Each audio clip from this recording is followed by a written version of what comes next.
Good day mga kamots! Welcome back to our YouTube channel. Simula po nang inilabas natin yung dalawang video natin na magkasunod regarding sa pinakabagong scooter po ni Yamaha Motorcycles, which is yung Yamaha Mio Gear S 125 2026. May mga ilan nag-suggest sa atin at nag-request kung pwede raw ba natin gawa ng separate video yung specific features niya na hybrid engine.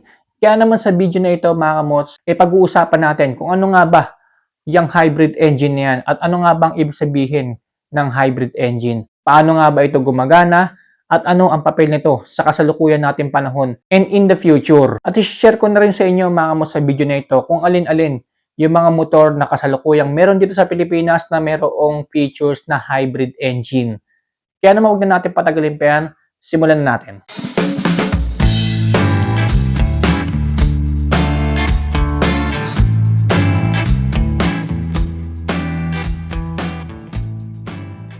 Okay, so the hybrid engine features. Ano nga bang ibig sabihin nitong features na ito? Na makikita nga po natin, particularly sa bagong scooter nga po ni Yamaha Motorcycles, yung Yamaha Mio Gear S 125 2026.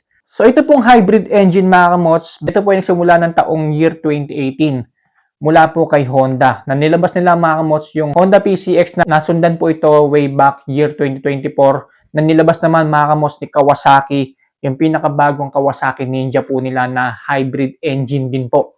Ibang mga manufacturer naglabas na nga rin po ng mga motor na merong hybrid engine features. And yung latest nga po, yung scooter ni Yamaha na Yamaha Mio Gear S 125. Ang hybrid engine po ay yung pagsasama po mga kamots ng traditional na degasolinang makina at ng dekuryenteng motor. Para lang ma-explain ko sa inyong maigi, yung traditional na motorsiklo or scooter, yung degasolina, and then yung electric scooter, pinag-combine mo, doon na po lalabas mga kamots yung tinatawag na hybrid engine. Yung specific scooter na yun, degasolina na, and then pinapaandar pa ng electric na motor.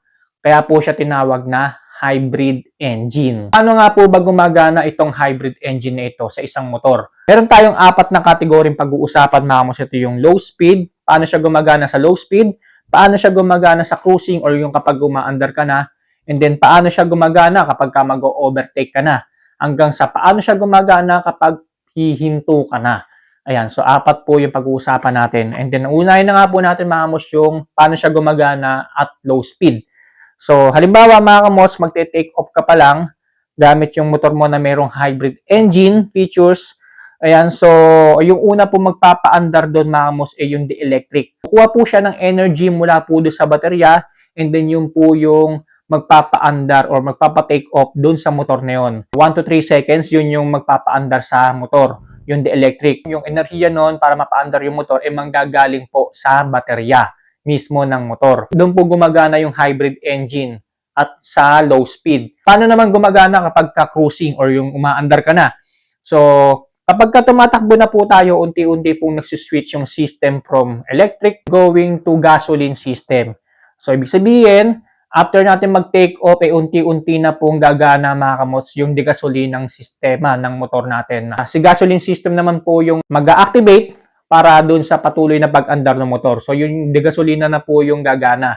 Unti-unti naman pong nagge-generate ng power yung motor natin para ikarga doon sa baterya. Habang umaandar na yung scooter natin or yung motor natin, unti-unti naman po yun nakapag-generate ng power para ibalik doon sa baterya. Kumbaga, nag-charge po yung baterya niya. Habang gumagana naman po mga kamots yung gasoline system ng isang hybrid engine scooter. So, tandaan nyo mga kamots ha, doon sa unang tinakil natin yung low speed, electric system po gumagana.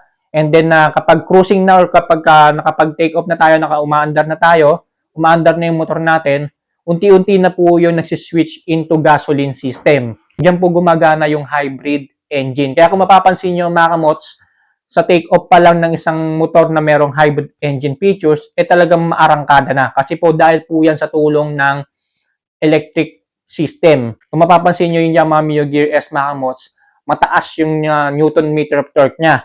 I think mga nasa 10 Newton meter yata. Dahil nga po yan sa tulong ng hybrid engine features. So, paano naman po gumagana yung hybrid engine features kapag o-overtake na tayo? Halimbawa, sa puntong to mga kamots, sabay na pong gagana yung gasoline system at yung electric system ng isang hybrid engine motorcycle. Magtutulungan po sila para ma-achieve natin yung power na kailangan natin para makapag-overtake. Much power yung ibibigay ng motor natin pero less fuel consumption dahil po yan sa tulong ng electric system. Hindi lang kasi yung gasolinang system ang gagana rito. Kumbaga, tutulong na rin po mga kamos yung electric motor system para ma-achieve natin yung power na kailangan natin para makapag-overtake. Which is ang mangyayari mga kamos more power, less fuel consumption. Kaya pansinin nyo mga kamos, mga bagong motor ngayon na merong hybrid engine features, sobrang tipid nila pagdating sa pagkonsumo ng gasolina. Halimbawa na lang mga kamos yung latest nga po ng Yamaha Mio Gear S,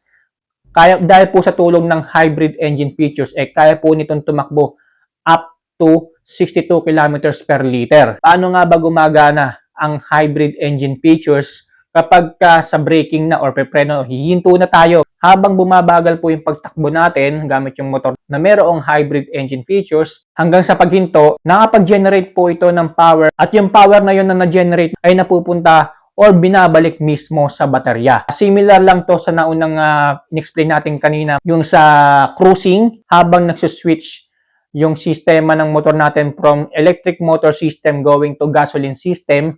So, unti-unti po nakapag-generate ng power yon na binabalik po sa baterya. Kung ano nga po ba ang papel nitong hybrid engine features sa kasalukuyang panahon natin and in the future na rin. Na-invento po itong hybrid engine features na ito mga mos dahil na rin po bilang tugon sa patuloy na problema natin regarding sa global warming. So, bilang tugon ng mga vehicle manufacturer, particularly sa gumagawa ng mga motor, naglagay na po sila ng specific features na hybrid engine na kung saan hindi na lang de gasolina magpapaandar sa motor, kundi kuryente na rin po. Kumbaga pinagsama na nga po sa isang motor.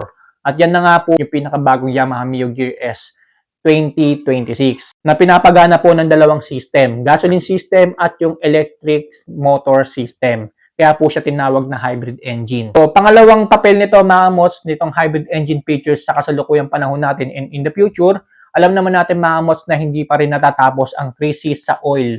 Gumagawa yung mga vehicle or motorcycle manufacturer ng mga sasakyan na talaga namang matipid sa pagkonsumo ng gasolina at dahil na nga rin po yan sa tulong ng hybrid engine features. Bilang panguli, i-share ko sa inyo kung ano-ano yung mga scooter or motorsiklo na merong hybrid engine features na kasalukuyan pong meron dito sa Pilipinas. So, unahin na nga natin mga mos, of course, walang iba yung pinakabagong Yamaha Mio Gear S 2026. Sunod mga mos, kung hindi pa nakakaalam, yung Yamaha Fazio po 125 na kasalukuyang meron dito sa Pilipinas. Yan po ay naka-hybrid engine din po.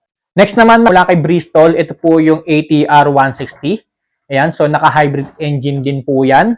Bristol Fortress 160, naka-hybrid engine din po yan. So far mga kamos yan, scooter na merong hybrid engine features na kasalukuyan pong meron dito sa Pilipinas. Kaya naman, na-curious ka regarding sa hybrid engine features, sana nabigyan ko kayo ng idea sa video na ito kung ano nga po ba yung features na yan at kung paano nga ba gumagana yan. At kung ano-ano yung mga motor na merong hybrid engine features na kasalukuyang meron dito sa Pilipinas.